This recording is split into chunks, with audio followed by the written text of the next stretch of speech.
सबका स्वागत है हमारे बीच में। प्रभु आपको आशीष दे। खासकर उपेन और लिमिशा की मम्मी का हम स्वागत करते हैं हमारे बीच में। लिमिशा ग्रेस सेंट्रल से सुपरिचित है। या और कोई अगर छूट गया हो तो माफ़ करना। आइए बाइबल उठाए, हम घोषणा करने जा रहे हैं। ये मेरा बाइबल है, प्रभु का प्रेरित वचन है। ये जीवित है, ये प्रबल है, ये चोखे धार से काटता है, ये गहराई तक छेदता है, मेरे भावनाओं को परखता है, मेरे विचारों को जांचता है। ये उपदेश के लिए, समझाने के लिए, सुधारने के लिए, शिक्षा के लिए लाभदायक है। ये मेरे वार का हथियार है, मेरे बचाव का रहस्य है, मेरे पाँव के लिए दीपक है, मेरी राह के लिए उजियाला है। इसने दिखाया मैं क्या था, याद कराता है कि मैं क्या हूँ, ये बताता है कि मैं क्या बनूंगा। मैं इसकी ताजगी के लिए तत्पर हूँ, मैं इसके छुटकारे के लिए बेताब हूँ, मैं इसे सुनने के लिए तैयार हूँ। हमारा खुदाबंद हमेशा हमेशा हमेशा हमेशा महिमा पाए, फजल और इत्मीनान हम पाए। आमीन।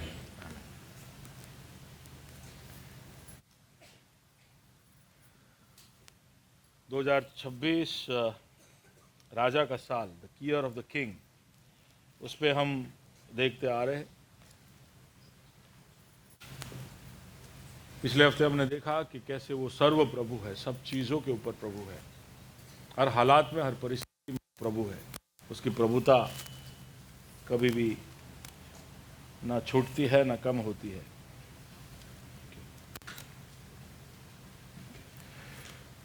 हम देख रहे थे कि यीशु मसीह का सबसे आखिरी प्रकाशन जो हम बाइबल के अंदर देखते हैं वो एक राजा के रूप में है। हालांकि हम उसको अलग अलग रूप में देखना चाहते हैं, हम जब उसको याद करते हैं तो अलग अलग तरह से उसको याद करते हैं, लेकिन फिर भी उसका सबसे आखिरी प्रकाशन, सबसे महत्वपूर्ण प्रकाशन इसलिए क्योंकि ये उसका अनंत प्रकाशन और रूप है। अनंत काल में हम उसको जब देखेंगे तो वो तब एक राजा होगा। हालांकि हम उसको त्राता के जैसे देखते हैं, हमारे उद्धारकर्ता के जैसे देखते हैं, हमारे चंगा करने वाले के जैसे देखते हैं, हमें छुटकारा देने वाले के जैसे देखते हैं, हमें सिखाने वाले के जैसे।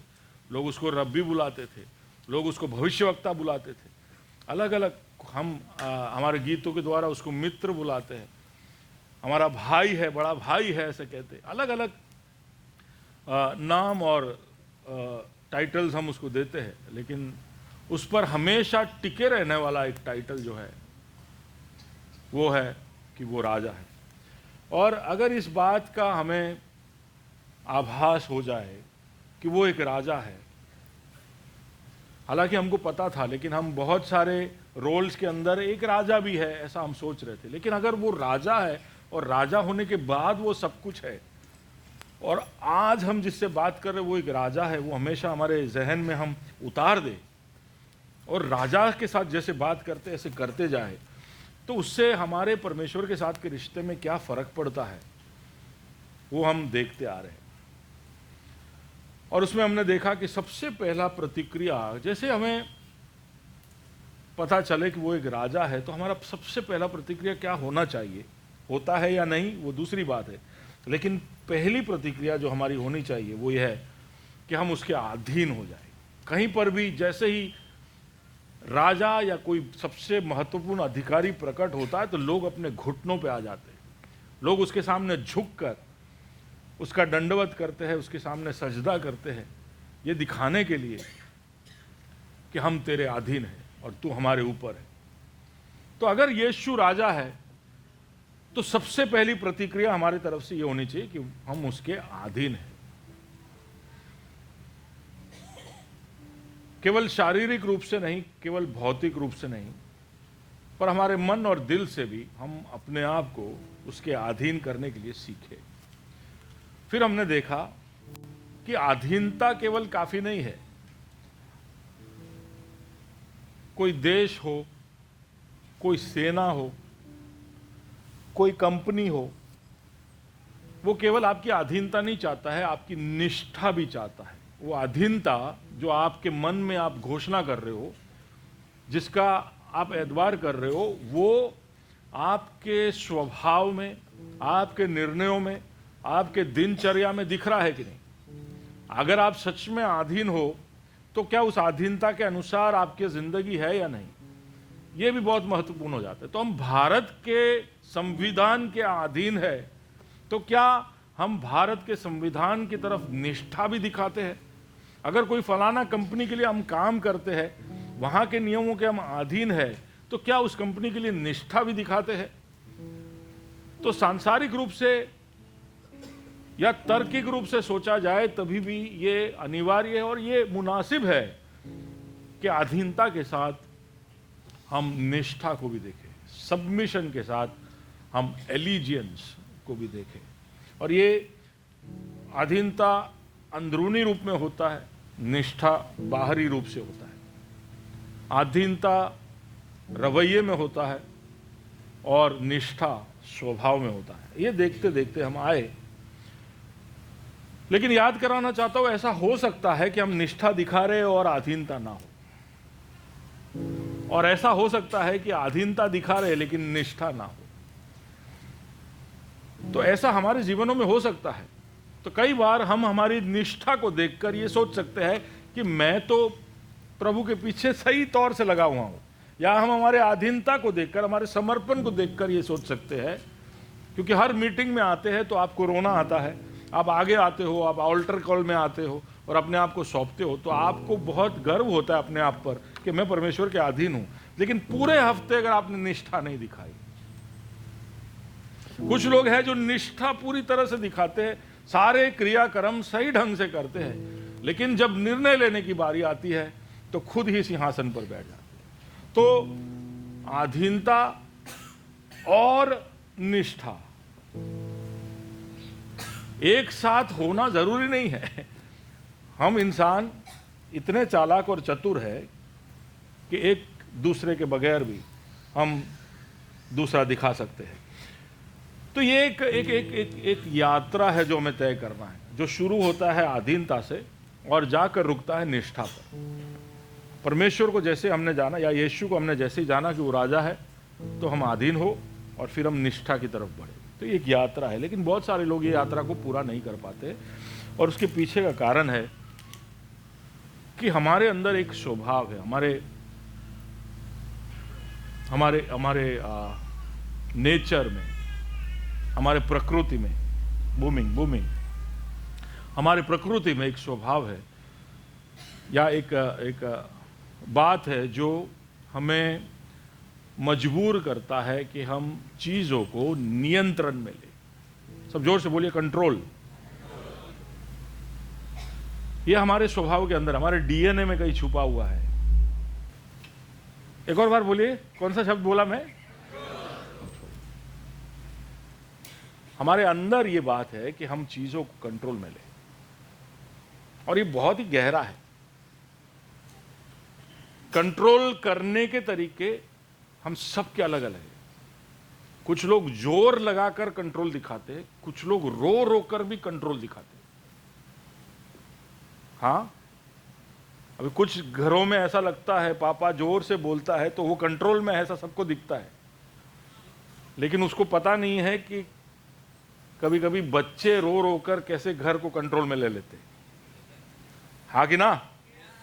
तो कंट्रोल अलग अलग तरह से किया जाता है। तो सबसे पहले ये बात हम समझ जाए कि ऐसा नहीं है कि कोई आप कुर्सी पे बैठो और अधिकारी के जैसे बैठो तभी कंट्रोल या नियंत्रण लेने की हम कोशिश करते हैं। हम हमारे जीवन के अलग अलग प्रक्रियाओं के अंदर और हमारे प्रतिक्रियाओं के द्वारा हम चीज़ों को कंट्रोल में लेने की कोशिश करते रहते हैं। और ये अधीनता से निष्ठा के बीच की यात्रा है, उसमें सबसे बड़ी चुनौती यही है कि हम कंट्रोल छोड़ नहीं पाते, और जब तक हम चीजों को कंट्रोल करने की कोशिश करेंगे तब तक हम राजा के सही रूप से अधीन नहीं हो पाएंगे।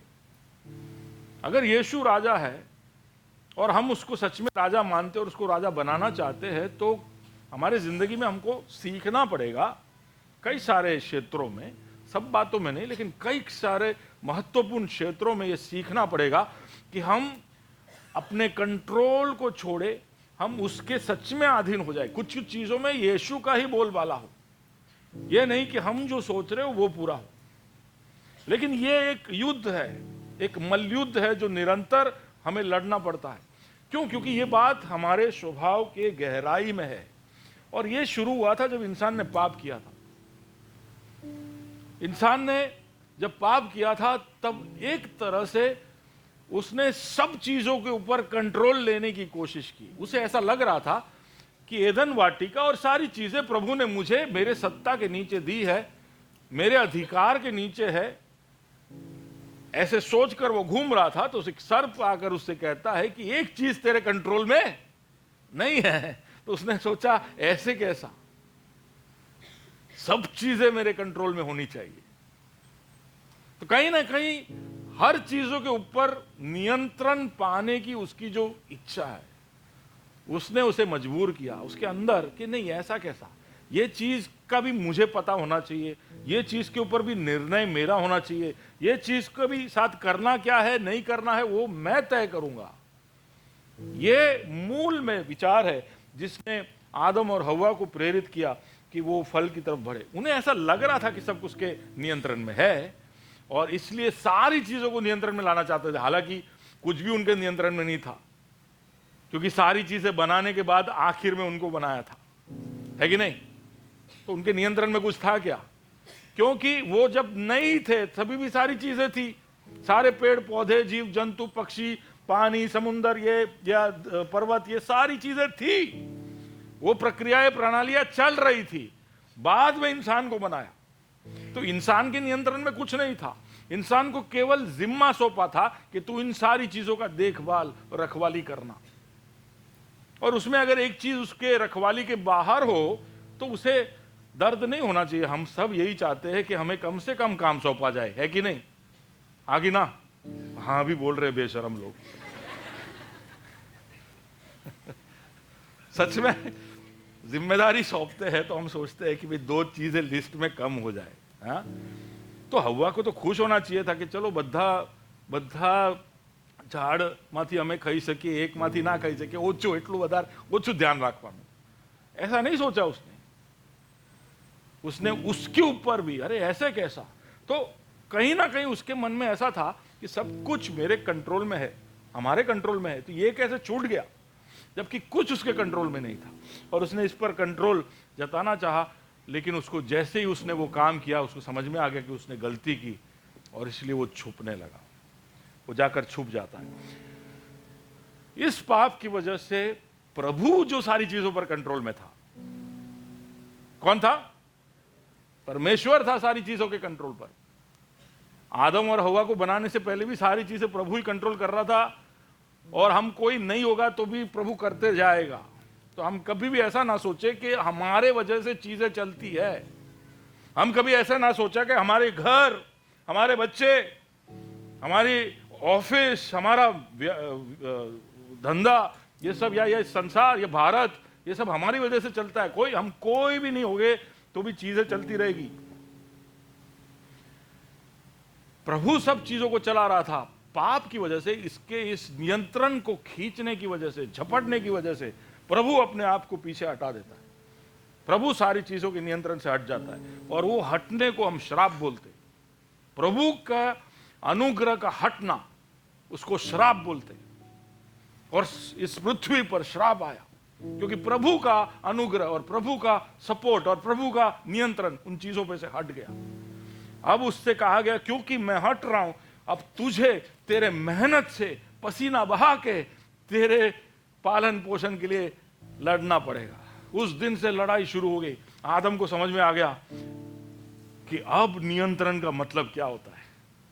तो उस दिन से सच में चीजें उसके नियंत्रण की तरफ आ गई और वो समझ गया। ये मैंने पहले भी कहा था एल शडाई के वक्त कि इंसान को समझ में आ गया कि अपना तो खुद को ही संभालना पड़ेगा। हम खुद की रखवाली नहीं करेंगे तो कोई हमारी रखवाली नहीं करेगा। हम खुद का संरक्षण और हमारे खुद के प्रबंध नहीं करेंगे तो कोई नहीं करेगा। ऐसा एक अवस्था में इंसान पहुंच गया।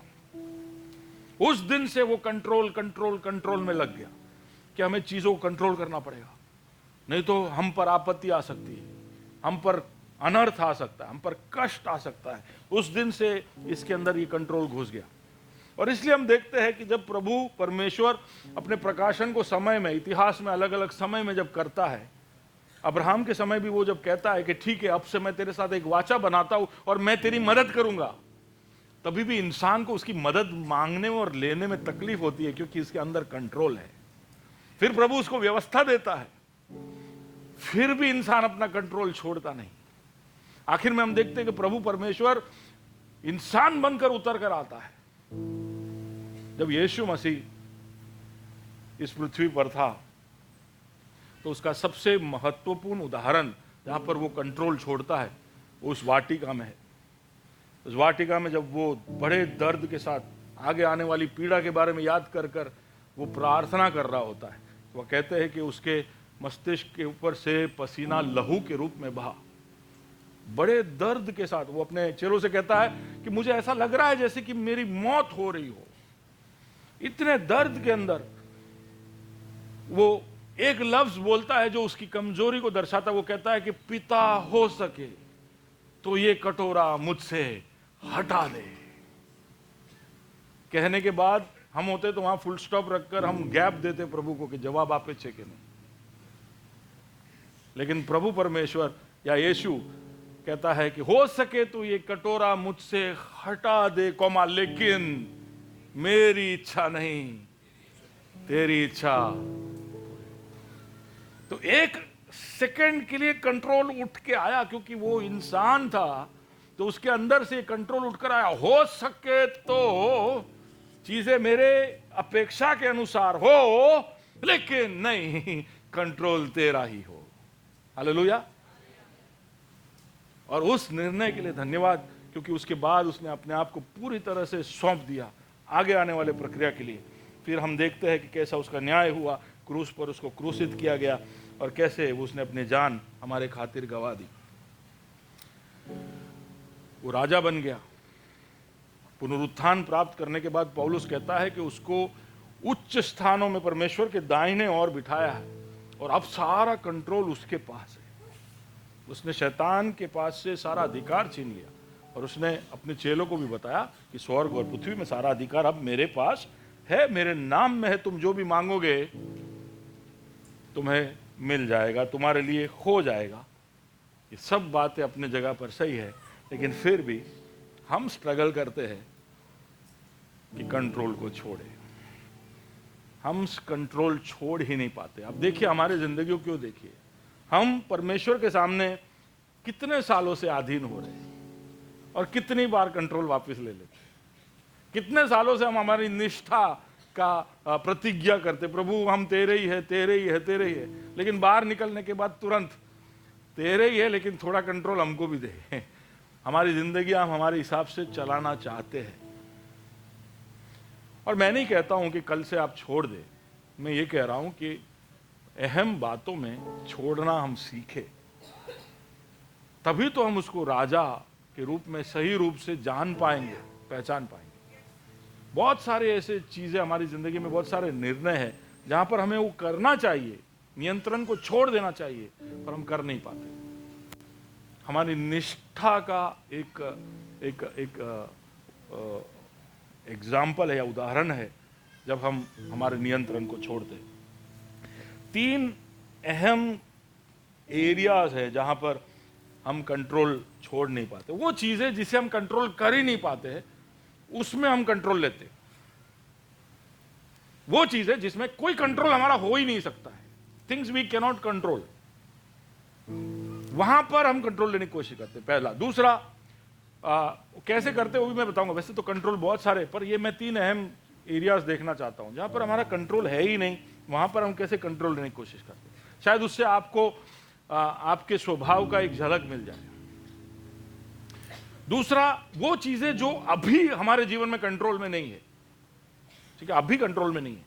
अभी आप झांक कर देखोगे आपके जीवन की परिस्थिति कैसी है, तो उसमें वो सारी चीजें जहां पे कंट्रोल नहीं है, उसमें हम कैसे कंट्रोल लेते हैं। और तीसरी, वो सारी चीजें जिसमें हम कंट्रोल हमेशा रखना चाहते हैं, खोना ही नहीं चाहते, है ना। तो ऐसी बात है जिसमें कंट्रोल है ही नहीं। दूसरी चीजें जो कंट्रोल में नहीं है क्योंकि अभी बिगड़ी हुई हालत में। और तीसरा, कि हम उसको कंट्रोल में रखना चाहते हैं। आशा है कि आप समझ पाए। Okay, things we can not control, things which are not in control, things we want to control. Okay, तो एक एक कर मैं देखूंगा, पता नहीं इतना सब मैं कर पाऊंगा कि नहीं, पर भगाने की कोशिश करूंगा। बाजू वाले को बोलिए आज साहब स्पीड में बोल से क्योंकि बहुत सारी चीजें बोलने की कोशिश कर रहा हूँ। I will just try to quickly run through. तो सारे पॉइंट्स में खोल रहा हूँ। आई एम गोइंग टू से हम कैसे जो चीजें हमारे कंट्रोल में कभी आ ही नहीं सकती उसको कैसे कंट्रोल करते हैं।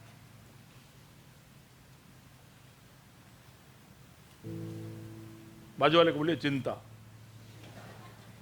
जोर से बोलिए चिंता। क्या आपको पता है कि चिंता जो आप करते हो वो कंट्रोल ना कर पाने की वजह से, कि चीजों को या लोगों को या अवस्थाओं को आप नियंत्रण में नहीं रख पा रहे हो, इसलिए आपको चिंता हो रही है। अगर रख पाते तो सब चीजें एकदम खैरियत से है, सब ठीक है, तो कोई चिंता करता है? तब ऐश करते, बैठते आराम से, 2 फालूदा और मंगाते। हाँ, लेकिन जब चीजें कंट्रोल में ना हो तो क्या करते हम? तो अगली बार जब चिंता हो तो याद करना। और चिंता इसलिए कर रहे हैं क्योंकि हमें पता है कि ये करे कैसे। हम सोच रहे हैं कि कंट्रोल करे कैसे, कोई रास्ता दिख नहीं रहा है, दिख नहीं रहा है, इसलिए हम चिंता कर रहे हैं। तो आपका चिंता जो है वो आपके कंट्रोल करने के उस भाव का लक्षण है। इधर कोई है जो चिंता नहीं करता है? जल्दी से बाजू वाले को बोलो कॉन्ग्रेचुलेशन, तू भी नियंत्रण करे छे। बोलो बोलो बोलो कॉन्ग्रेचुलेशन, आप भी कंट्रोल करते हो। बोले आज छोड़ना है। बाजू वाले को एक और बात बोलिए कि आसन पर सिंह बेस से तू सिंह छू ना जवाब आए बोलो उतरी जा।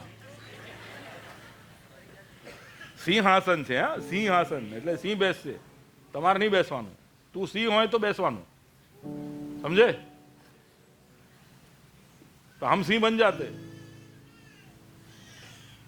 चिंता, तो मार्था से यीशु ने कहा कि बहुत सारी चीजों को लेकर तू व्यर्थ में चिंता करती है। तो मरियम वहां बैठ के वचन सुन रही है। मार्था को चिंता के आटला बधा लोको मारा घरे आवी गया, आखा महीनाનું राशन पताई दीधું एक જ દિવસમાં। ये सब उसका चिंता है। तो यीशु उसको कहता है कि तू फोकट में इतना चिंता करती है। बहुत कुछ लिखा, मैं बोल नहीं रहा हूं, मैं बोलते जा रहा हूं। मैं चाहता हूं कि हम समझ जाए कि हम करते क्या है। कई बार चीजों को जो कंट्रोल में नहीं है तो कोई ना कोई तरीके से कंट्रोल में लेके आने के लिए कोई ना कोई कदम हम उठा लेते हैं, जैसे कि सेरा ने किया। तो सेरा को मालूम है कि अब्राहम को संतान का वादा प्रभु से प्राप्त हुआ है, लेकिन 14 साल हो गए अभी तक कुछ नहीं, या 10 साल हो गए अभी तक कुछ नहीं हो रहा। तो धीरे से वो चीजों को अपने हाथों में ले लेती है, तो प्लान्ड कंट्रोल बोलते हैं, और वो हाजिरा को भेजती है। दूसरी तरफ साउल देखता है कि उसकी सेना कुड़कुड़ा रही है, उसके खिलाफ बगावत के मूड में है, और शामुएल पहुंच नहीं रहा है। तो वो बेसब्र हो जाता है, और शामुएल जो एक पुरोहित भी था, उसको जो बलि चढ़ाना था वो शाऊल खुद चढ़ाता है, क्योंकि चीजें नियंत्रण के बाहर जा रही है। तो चीजों को कभी कभी अपने हिसाब से कर अपनी बुद्धि लगाकर कि आ कंट्रोल थई नहीं रहू, तो हूँ मारा सवा पैसाना बुद्धि थी हूँ हवे कंट्रोल में।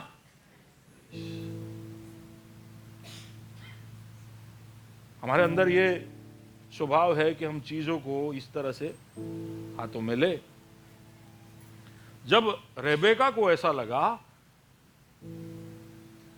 कि परमेश्वर की योजना है कि याकूब के द्वारा वंशज आएंगे और इसहाक जो है वो एसाव को आशीर्वाद देगा, तो उसने जेकब या याकूब का ब्रेन वॉश करना शुरू किया और उसको इस कदर मना लिया कि वो अपने पिताजी के सामने जाके कपट करे या छल करे, उसको चीट करे। अब समझ पा रहे हो कंट्रोल में चीजों को लेने के लिए लोग किस हद तक जाते हैं। कि हालांकि मैं बाइबल में से बोल रहा हूं ताकि हम संदर्भ को समझ जाए, लेकिन मैं चाहता हूं कि आप आपके परिस्थितियों को भी देखें, सोचे और याद करें कि कैसे कैसे जब चीजें हाथ में नहीं होती। अब सोच के देखिए ऑफिस में क्या होता है या आपके घर पे क्या होता है। जैसे ये चीजें आपको लगती है कि ये हमारा कंट्रोल बाहर जैसे है, तो तुरंत ही आपके अंदर से ये आवाज आती है कि कैसे चीजों को वापस लिया जाए। तो मैं ये उदाहरण इसलिए ले रहा हूं ताकि आप समझ पाओ। कुछ लोग कोई कदम उठाकर कंट्रोल लेना चाहते, कुछ लोग कदम पीछे लेकर कंट्रोल लेना चाहते। तो सब चीजें जब कंट्रोल की बाहर चली गई, यजेबेल जो है वो इसके जान के पीछे पड़ गई, तो एलिया भागकर छुप जाता है। बोले अब चीजें कंट्रोल में लाने के लिए कुछ समय के लिए मेरे को सीन से गायब होना पड़ेगा। उसकी इच्छा यही थी। वो कहता है कि मैं मर जाऊं, लेकिन उसके अंदर कहीं ना कहीं ये थी कि मैं हट जाऊं ताकि चीजें नियंत्रण में आ जाए। हम भी कई बार हमारे लड़ाइयों से, हमारे परिस्थितियों से पीछे हट जाते, ये सोचकर कि पीछे हटने से कैसे, कि चलो अबे मैं अब बात नहीं करूंगा, मैं वहां जाऊंगा नहीं। तो देखते हैं कि क्या होता है। समझ रहे हो, we withdraw from a situation ताकि हम कंट्रोल में रहे। यूना को देखते हैं तो ही गेट्स एंग्री, वो गुस्सा करता है, क्रोध करता है निनेवे पर, प्रभु पर, अपने आप पर और उस कद्दू के पेड़ पर, सब चीजों के ऊपर अपने क्रोध को दिखाकर वो अपने नियंत्रण खोने के उस फ्रस्ट्रेशन को वो दिखाता है।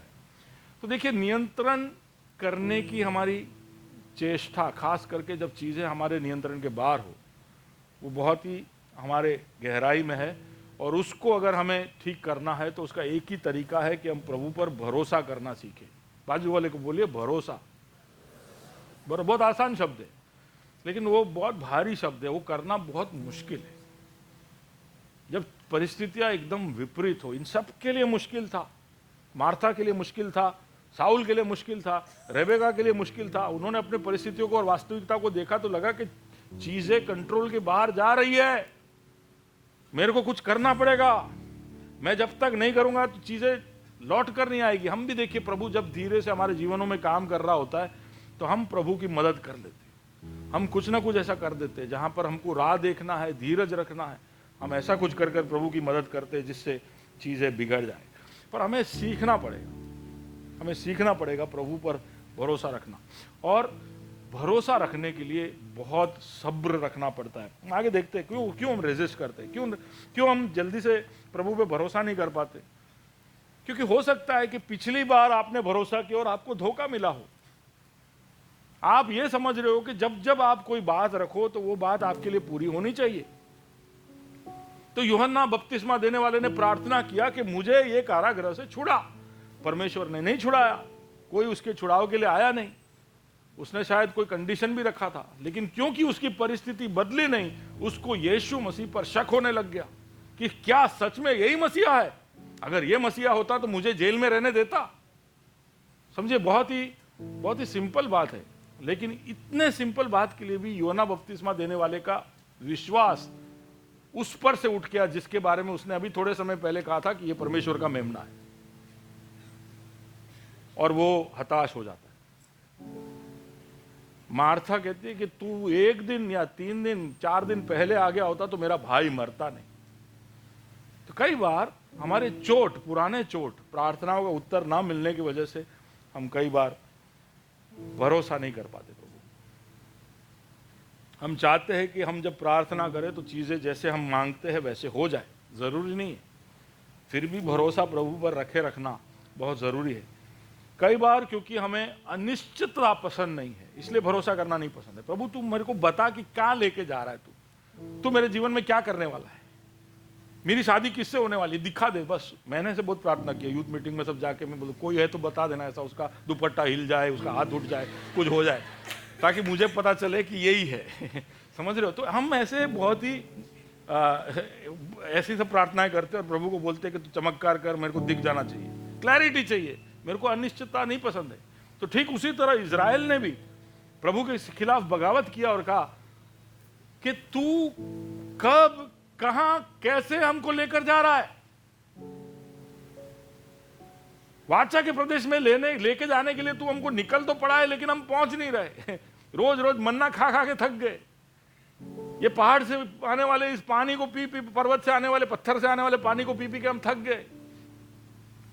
वो अनिश्चितता कि हम कब पहुंचेंगे उनको बेबस कर देता, उनको कठोर कर देता, और बार बार बार बार बार बार कुड़कुड़ाते रहते। मूसा का हालत वो खराब करते। दूसरी तरफ अब्राहम को नहीं पता कि वो कहां जाने वाला है, कोई आइडिया नहीं है, लेकिन वो एक शब्द नहीं बोलता है, कुड़कुड़ाता नहीं, इसलिए उसको विश्वासियों का पिता कहा जाता है। क्योंकि जब अनिश्चितता हो तभी भी तुम भरोसा करते रहो। तब में से कई लोगों को चिंता है कि यार 2 वर्ष પછી શું થશે, 5 वर्ष પછી શું થશે, 10 वर्ष પછી શું, और डर लगता है और उसका प्लानिंग शुरू कर देते हैं, चल रिटायरमेंट प्लान। ये सब बैठे ऐसे, इंश्योरेंस वाले बैठे हैं, अलग अलग लोग यही सब राह देख के बैठे कि कोने कई चिंता है, આપણે એનું સોલ્યુશન એમના માટે લાવીએ। તમારે મેડિક્લેમ ચિંતા છે, લો મેડિક્લેમ, તમને શું છે, ફાયર, તમારે લાઈફ, તમારે ટર્મ, इधर उधर निवेश करके क्या हमारा फ्यूचर सिक्योर करना है। वो फ्यूचर जहां शायद आप पहुंचोगे ही नहीं। हो सकता है ऐसा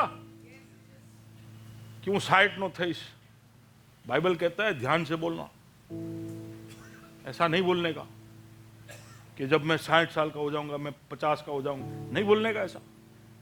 कल के बारे में भी बोलता है कि मैं फलाना शहर में जाकर वहां पर घर बनाऊंगा, वहां पर व्यापार, ऐसा नहीं बोलने का। ऐसा बोलने का प्रभु ने चाहा तो, हेलो, क्या बोलने का, प्रभु ने चाहा तो कल मैं ये शहर में जाऊंगा, प्रभु ने चाहा तो वहां मैं धंधा करूं, प्रभु ने चाहा तो। सुन रहे हो? तो ये हमारे लिए अनिवार्य है। अनिश्चितता से डरने का नहीं, योजनाएं बनाइए लेकिन प्रभु के अधीन होकर, प्रभु पर भरोसा रखते हुए। तो कई बार भरोसा ना करने के पीछे का कारण ये सब है।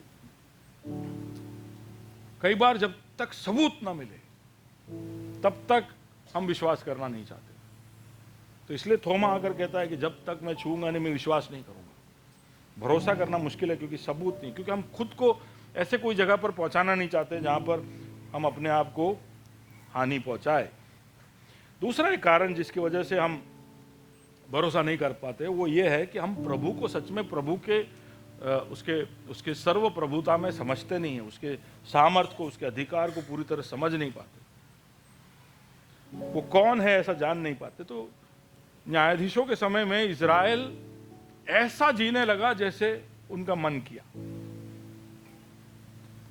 न्यायों का पुस्तक शुरू होता है ऐसे ही कि एक ऐसा पीढ़ी आया जिसने अपनी मनमानी की, क्योंकि वो भूल गए कि प्रभु कौन है, कि वो सब चीजों को देखता है, कि सब चीजों को वो नापता है, तोलता है, सबकी ओर उसका ध्यान है।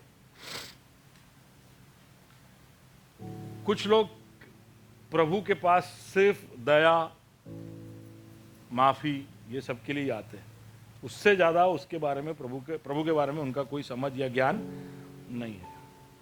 और तीसरा कि प्रभु के तरीके हम नहीं जानते।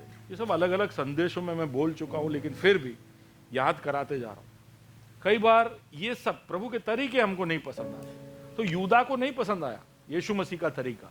ये कैसा तरीका है?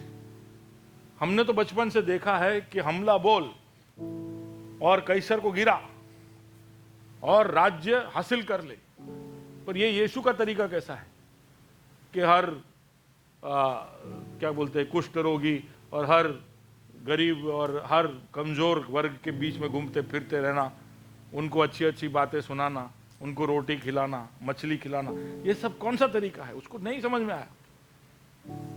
उसको समझ में आ गया कि यीशु वो नहीं करेगा वो जो चाहता है, और इसलिए यीशु को मजबूर करने के लिए यूदा जो है वो उसको पकड़वाता है कि मैं पकड़वा लूंगा तो इसके अंदर का सिंह जाग उठेगा।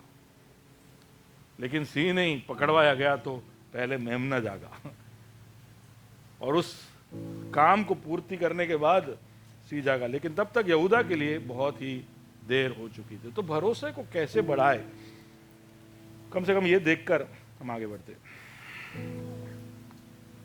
प्रभु के ऊपर भरोसा अगर हमको करना सीखना है तो हमको थोड़ा सा धीमा हो जाना पड़ेगा, स्लो हो जाना पड़ेगा। हमारे सबके सपनों का, हमारे महत्वाकांक्षाओं का स्पीड बहुत ज़्यादा है। हम जल्दी जल्दी बहुत कुछ हासिल करना चाहते हैं, क्योंकि संसार ने सब कुछ ऐसा बताया है कि सब कुछ स्पीड में जा रहा है। देखिए ना कितना स्पीड में जनवरी चला गया कि नहीं। 2026 का जनवरी चला गया, अभी वो लौट के नहीं आने वाला है, और हमें ऐसा लग रहा है कि बाप रे अभी 11 महीने ही बाकी है, स्पीड बढ़ाओ। हाँ, लेकिन प्रभु पर भरोसा का मतलब कुछ चीजों में, कोई क्षेत्रों में जहां आपको नहीं पसंद है वहां आपको धीरा हो जाना पड़ेगा और प्रभु के समय के लिए राह देखना पड़ेगा। तो हन्ना को राह देखना पड़ा जब उसने देखा कि पेनायना राइट, पेनाना को बच्चे हो रहे हैं लेकिन उसको नहीं हो रहा है, तो वो आके रोती थी। लेकिन वो कहाँ रोना चाहिए वो जानती थी, और आके रोई और राह देखी, और प्रभु ने उसको आशीषित किया। उसने भरोसा रखा, वो और कहीं गई नहीं, उसने और कोई तरीके अपनाए नहीं, उसने राह देखा और दिल खोलकर प्रभु से बात किया। उसको देखकर एली जो है सोचने लगे कि ये क्या, शायद ये मदिरा पी के बैठी है क्या। लेकिन उसने अपने दुख को प्रभु के सामने प्रकट किया और बताया कि मुझे भरोसा तुझ पर ही है। उस तरह प्रभु के सामने जाकर आपके दर्द को, आपकी इच्छा को रखते रहना जरूरी है, और राह देखना कि प्रभु उसके समय में करेगा। प्रभु ने इच्छा हंसे तो थसे, हेलो, प्रभु की इच्छा होगी तो होगी, वो बोलना सीखना है हमको। प्रभु की इच्छा होगी तो होगा, ये नहीं कि प्रभु ने क्यों नहीं किया। ये नहीं है एक राजा के सामने का भाषा। आप जानते हो वो राजा है।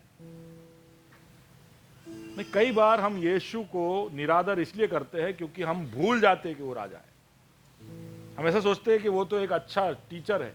हम टीचरों के सामने गुस्सा होते हैं कि नहीं? हाँ, टीचरों के सामने, पास्टरों के सामने, भविष्यवक्ताओं के सामने, लीडर, बॉस। कितने लोग इधर बॉस पे चिल्लाए?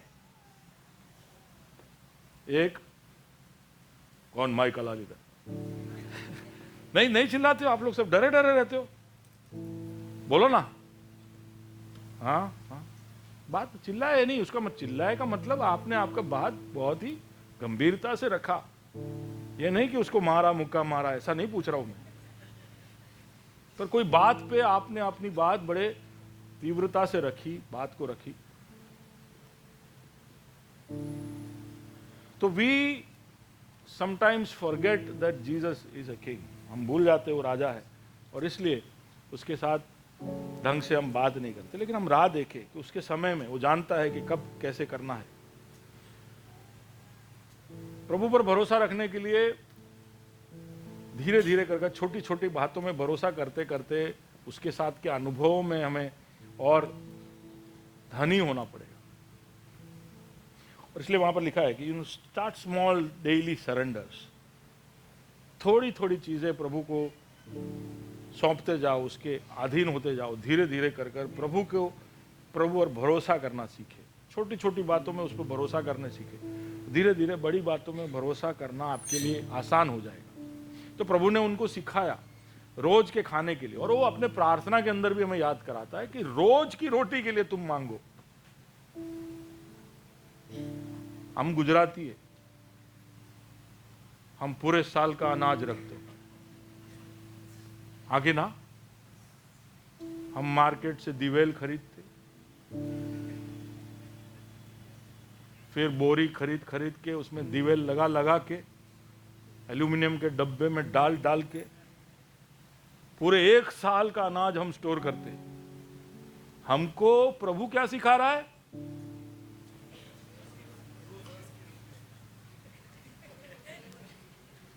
एक વર્ષનું તો સ્ટોક છે, તો પ્રભુ બોલશે કે ये लोभी मानस, कितना चाहिए तेरे को? देखो, भरोसा करने का मतलब कि इस हद तक भरोसा करना कि આપણે કઈ સ્ટોક રાખવું નથી, કાલનું કાલે મળશે, थोड़ा बहुत रख लो क्योंकि बार बार लेना मुश्किल है। लेकिन ऐसा भी मत रखो कि प्रभु पर भरोसा ही ना कर पाओ, वही न्याय है। कभी ऐसा हुआ है कि कोई दुकान में गए, बहुत कम भाव में कुछ मिल रहा है, तो आपको ऐसा इच्छा हुआ कि सब मैं ले लेता हूं? हुआ ऐसा इच्छा? 10 रुपए में शर्ट मिल रहा है, ले ले, चल 100 नंग ले ले। पहला क्या होता है? पहला इच्छा क्या होता है? ले लो 100 नंग, पेरिस अपने दररोज नवा शर्ट। वो अंदर का कंट्रोल है, वो अंदर का अपना महत्वाकांक्षा है। अपने को मालूम है कि यार 5 शर्ट थी વધારે મારા કબાડમાં पैसे જ નહીં, અંદર મુકાશે જ નહીં, આ મૂકીશ ક્યાં એ નહીં વિચારે, ક્યાંય લટકાઈ દઈશું આપણે, પણ હમણાં લઈ લો।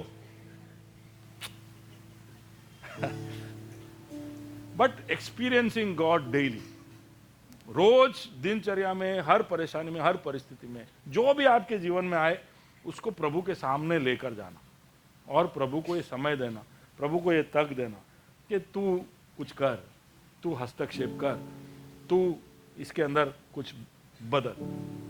समझ पा रहे हो? हर परिस्थिति में। तो कौन सी? तो आपके घर की हो सकती है, आपके बच्चों को लेकर हो सकती है, आपके पारिवारिक जीवन को लेकर हो सकती है, आपके ऑफिस को लेकर हो सकती है, ऑफिस में आपके रिश्तों की वजह से, आपके सेल्स को लेकर हो सकती है, टारगेट्स को लेकर हो सकती है, चर्च में आपका जो रोल है उसको लेकर हो सकता है। अलग अलग चीजें हैं हमारे मन में। सब चीजों को प्रभु के सामने रखो और भरोसा करो, सारे अच्छे चीजों का स्रोत वही है। तो फिर हम क्यों इधर उधर भटके? He is the source of all good things, है कि नहीं? सारी भलाई कहां से आती है? तो फिर हम क्यों इधर उधर जाए, क्यों हमारी बुद्धि लगाए? हम प्रभु से बात करें, उसको मालूम है कि हमें क्या चाहिए। और वही कारण था कि अय्यूब इतने परेशानियों के बीच में भी अपने विश्वास को, अपने भरोसे को रख पाया, क्योंकि उसने प्रभु को अनुभव किया था।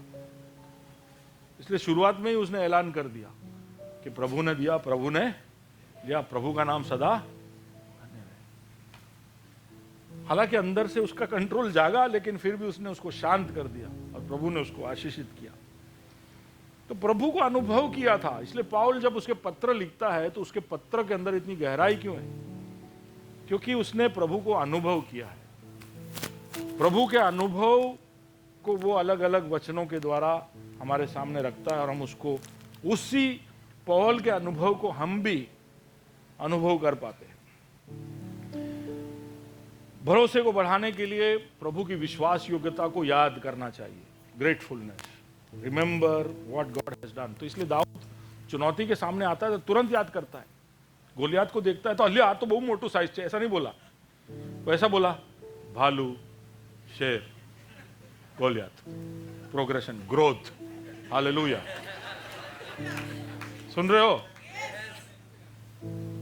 ऐसा डर नहीं जाने का, इंटिमिडेट नहीं हो जाने का, यार आटलू मोटू तो मैं नहीं चैलेंज જોયું સાહેબ, હું ઘરે બોલું છું, પછી મારા ટીમમાં 5 જણા એમના સામે બોલું, આમ તમે આમ સ્ટેજ ઉપર મૂકી દો 300 જણા સામે, ના સાહેબ આવાજ નીકળે, બાજુ વાલે को बोलो बोलिस, कन्विक्शन था आवाज में? हाँ, बोलोगे? हर चुनौती याद रखिए, पर उसमें कब बोल सकते हो? जब पीछे अनुभव हो, पीछे आपने देखा हो कि भालू को हराया है, भालू आया त्यारे तो हूँ दक्षिण तरफ भाग्यो અને સિંહ आयो त्यारे गुफा में, तो फिर ये सब नहीं हो सकता है। हमारे भूतकाल, इसलिए छोटी छोटी चीज़ों में उसकी विश्वास योग्यता को देखकर भरोसे को बढ़ाइए और कैसे आप बड़े बड़े चुनौतियों के लिए अपने आप को तैयार कर सकते हो। देखिए, दूसरों के गवाही से अपने विश्वास को मजबूत करिए। तो इसलिए संगति, इसलिए लाइफ स्टाइल, ये सब बहुत इंपॉर्टेंट है। जितने भी लोग लाइफ स्टाइल नहीं जाते हो, पता नहीं आप क्यों नहीं जाते हो सकता है आपका समय का मर्यादा हो या आप चाहते ही नहीं, लेकिन वो एक जगह है जहां पर आप दूसरे विश्वासियों के साथ मिलकर अपने ज़िंदगी को शेयर कर सकते हो। संडे को नहीं होता है, वहाँ पर आपकी कहानी बांट सकते हो, वहाँ पर लोगों की कहानियों को आप सुन सकते हो और यह आपके विश्वास को मजबूत करेगा। It will strengthen your faith.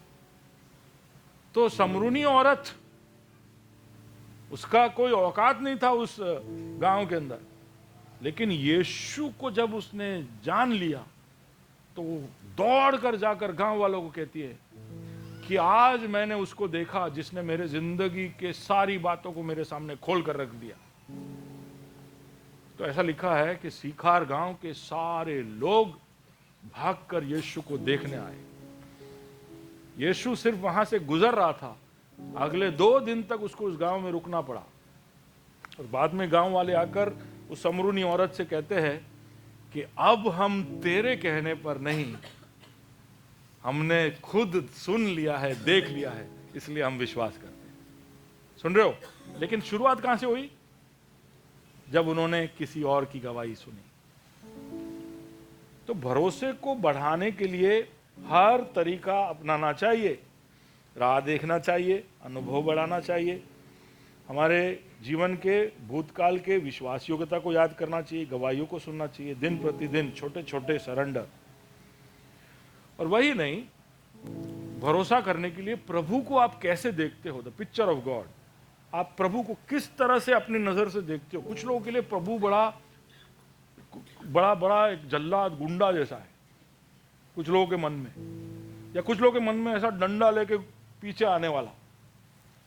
अलग अलग पिक्चर है। वो हो सकता है कि हमारे जो अधिकारी थे, हमारे ऊपर कोई टीचर ऐसा होगा, हमारे माता पिता ऐसे होंगे, ऐसे लोग थे जिन्होंने ऐसा खौफ बना दिया है कि अधिकारी लोग तो बद्धा डेंजर हो। શું है तो प्रभु भी શું છે डेंजर। तो प्रभु सामने हम कांपता कांपता आ गए। तो ऐसे कांपने वालों के लोगों के सामने आप उसके ऊपर भरोसा कैसे करें? समझे? तो आपका जो समझ है प्रभु के बारे में, उसको भी सही करना जरूरी है कि आप प्रभु सच में कौन है। तो वो सब कहां पता चलेगा? जब तक आप इन विषयों के बारे में आपस में बात नहीं करोगे, आप मुंह खोलकर किसी के सामने आपके विचार को नहीं रखोगे, किसी और का सुनोगे नहीं, तब तक कभी भी सीखना नहीं होगा। आप ऐसा मत सोचना रविवार को यहां पर आकर बैठे, पास्टर बोल रहा है, मारू विश्वास वधे छे, थोड़ी देर के लिए बढ़ेगा, बाहर निकलेगा, बैठ जाएगा। आपका विश्वास तभी बढ़ेगा जब आप उसको अपनी आवाज में सुनोगे। आप बात नहीं करोगे, आप इन बातों के ऊपर विचार विमर्श नहीं करोगे, तब तक आप सीखोगे नहीं। आपका विश्वास और प्रभु के बारे में जो समझ है उसमें बदलाव आएगा नहीं। भरोसा करना पड़ेगा। क्या बोला मैं अभी तक? मैं समाप्त कर रहा हूं। अधीन कर लिया, निष्ठा की तरफ बढ़ना है, लेकिन बीच में एक अड़चन है और वो है नियंत्रण, कंट्रोल। हम कंट्रोल नहीं छोड़ पाते, खास करके उन चीजों के ऊपर जो हमारे नियंत्रण के बाहर ही है। और ऐसे चीजों में हमें प्रभु पर भरोसा करना सीखना पड़ेगा। We have to learn to trust the Lord. बहुत सारे कारण बताए क्यों हम भरोसा नहीं कर पाते, लेकिन हम भरोसा करने के लिए अपने आप को तत्पर करें। प्रभु पर भरोसा करना जरूरी है, खाली विश्वास करना नहीं। बाजू वाले को बोलो, विश्वास नहीं, भरोसा। विश्वास कोई भी कर सकता है, भरोसा रिश्ते से बनता है। सुन रहे हो? आप दूर बैठे बैठे प्रभु यीशु पर विश्वास कर सकते हो, पर वो भरोसा नहीं है। जब भरोसा करते हो तब आपका जिंदगी आप दांव पे लगाते हो। तो विश्वास से बढ़कर भरोसे की तरफ जाना हमारे लिए अनिवार्य है। जब हम ऐसा करना सीखेंगे तब सच में हमने हमारा कंट्रोल छोड़ना शुरू किया। अब इसमें दो और पड़ाव है, भरोसा और अलाइनमेंट और ओबीडियंस। बाद की बातों को बाद में देखेंगे, लेकिन आज हमने भरोसे के बारे में देखा। तो जैसे हम प्लेन में बैठते हैं तो कैसे कॉन्फिडेंस के साथ बैठते हैं, बाद में वो पायलट कुछ भी करे। अभी हमने बड़ा दुखद समाचार पिछले हफ्ते ही सुना कि बहुत, आप डेप्यूटी चीफ मिनिस्टर हुए तो क्या हुआ,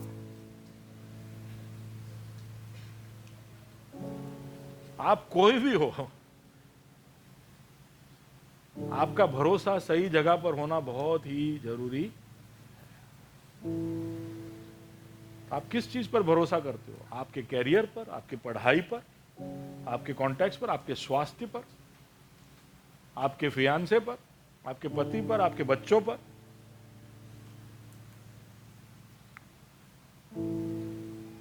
पिछले हफ्ते मैंने एक कहानी यूथ मीटिंग में कहा था, मैं दोहराना चाहता हूं। आप में से कई लोगों ने कहानी सुना होगा, रामू काका। किसी ने सुना है रामू काका के बारे में? नहीं सुना है? सुना दूं? सुना दूं? ओके। तो एक लड़की थी, कैरन जैसी प्यारी थी,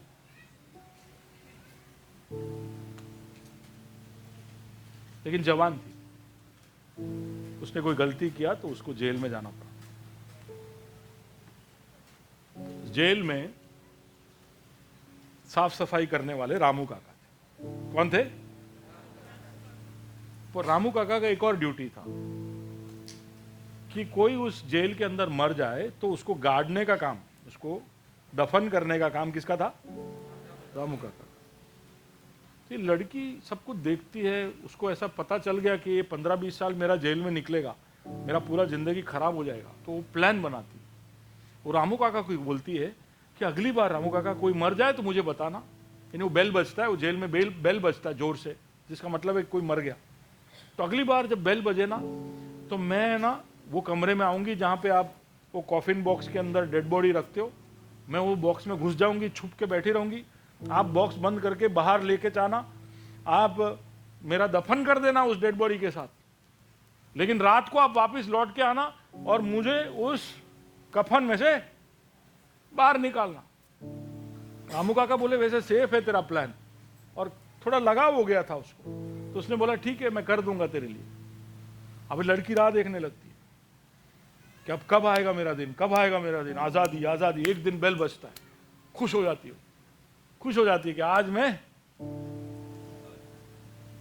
बच जाऊंगी। धीरे से जाकर वो कॉफिन के अंदर छुप जाती है, कॉफिन बंद हो जाता है, बाहर लेके जाते हैं, स्टोरी में छोटा कर रहा हूं, दफन हो जाता है, मिट्टी गिरने का आवाज सुनती है, डर लगता है उसको, अंधेरा है, ठंडी है, बहुत कम हवा है, थोड़ा ही समय है उसके सामने, और राह देखने लगती है कि अभी रामू काका आएंगे, अभी रामू काका आएंगे, अभी रामू काका आएंगे। लेकिन बहुत देर हो जाती है, रामू काका आते नहीं। तो डर लगता है उसको। अचानक से हड़बड़ी में उसको कुछ उसके हाथ में आता है, उठाती है, देखती है तो एक टॉर्च है उसके हाथ में। तो टॉर्च लगा के देखती है तो उसके बाजू में कौन पड़े? रामू काका।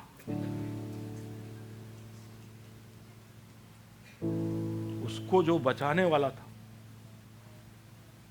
उसी के कॉफिन में वो भी घुस गई और उसने अपना पत्ता काट दिया।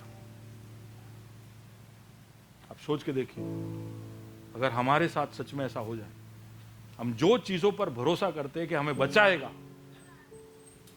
वो हमारी जिंदगी के साथ साथ खत्म हो जाए, तो वो कैसे हमें बचाएगा? तो हमें ऐसा कोई चाहिए जो मौत को हरा चुका है। हालेलुया। उस पर भरोसा करिए, पैसों पर नहीं, नाम पर नहीं, ख्याति पर नहीं, कॉन्टैक्ट्स पर नहीं, हीरोज पर नहीं, गुरुज पर नहीं, पास्टरों पर भी नहीं। किस पर भरोसा रखिए?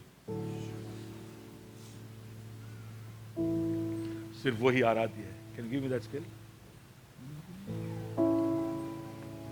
ए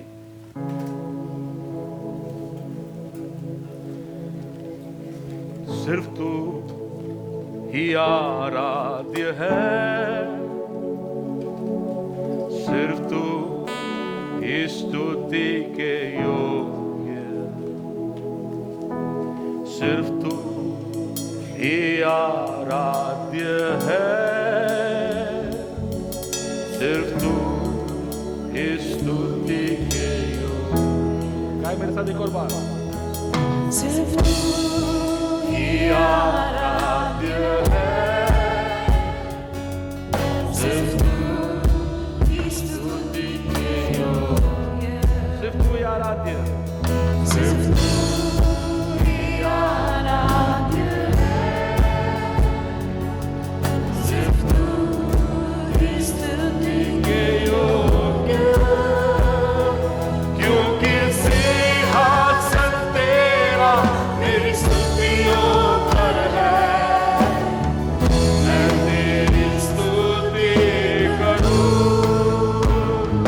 क्योंकि सिंहासन तेरा मेरी स्तुतियों पर है, मैं तेरी स्तुति करूं,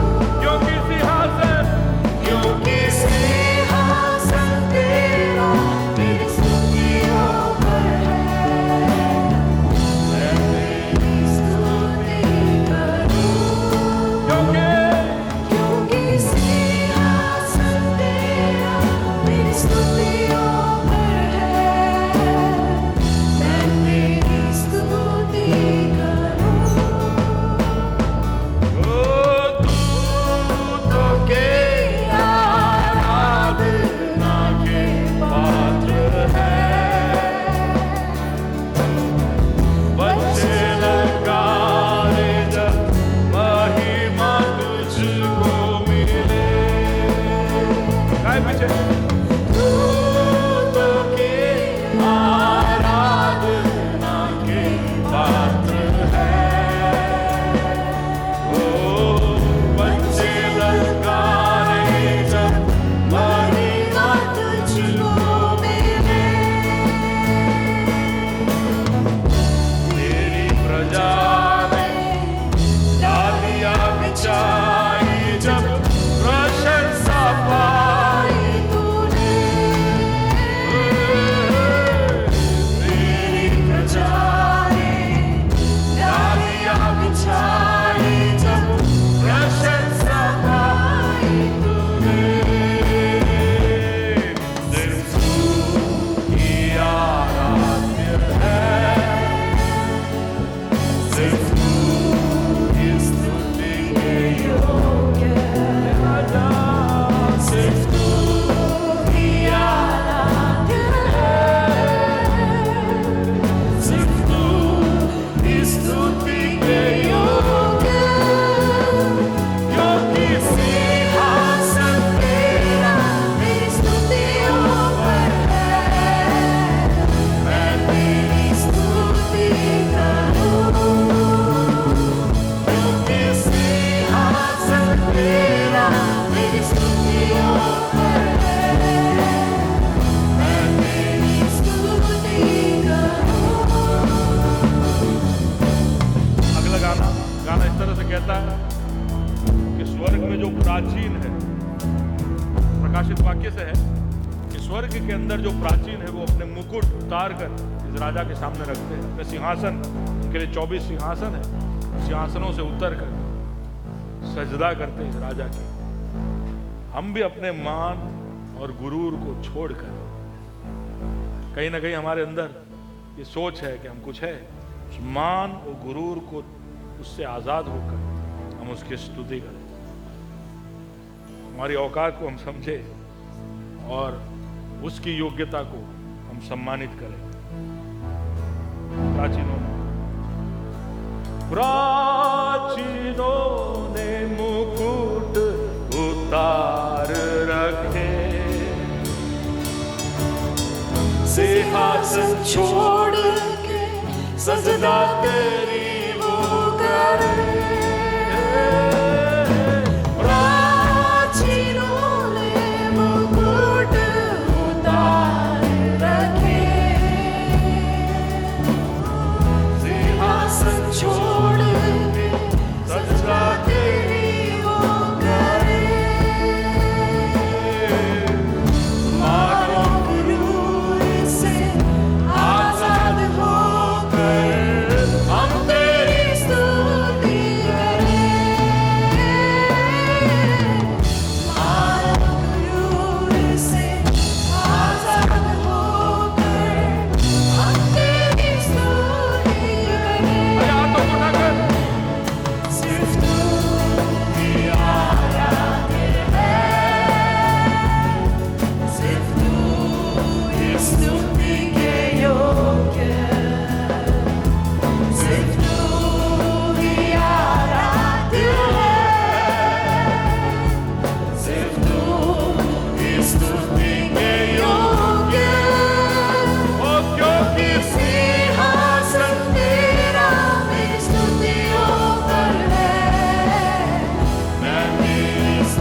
यीशु मेरे गाए योग्य है, आराध्य है, तू योग्य है यीशु मेरे। अपनी ऊंची आवाज से योग्य है, आराध्य है, तू योग्य है यीशु मेरे। तू योग्य है, आराध्य है, तू योग्य है यीशु मेरे। योग्य है, आराध्य है, तू योग्य है यीशु मेरे। योग्य है, योग्य है, आराध्य है, योग्य है यीशु मेरे। तू योग्य है, आराध्य है, योग्य है यीशु मेरे। क्योंकि सिंहासन तेरा मेरी स्तुतियों पर है, मैं तेरी स्तुति करूं। क्योंकि सिंहासन तेरा मेरी स्तुतियों पर है, मैं तेरी स्तुति करूं। तू योग्य है, आराध्य है, तू योग्य है यीशु मेरे।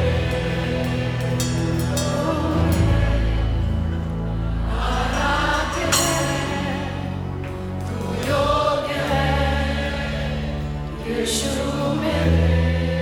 दिल की गहराई से योग्य है, आराध्य है, तू योग्य है यीशु मेरे। योग्य है, आराध्य है, तू योग्य है यीशु मेरे। क्योंकि सिंहासन तेरा मेरी स्तुतियों पर है, मैं तेरी स्तुति करूं। क्योंकि सिंहासन तेरा मेरी स्तुतियों पर है, मैं तेरी स्तुति करूं।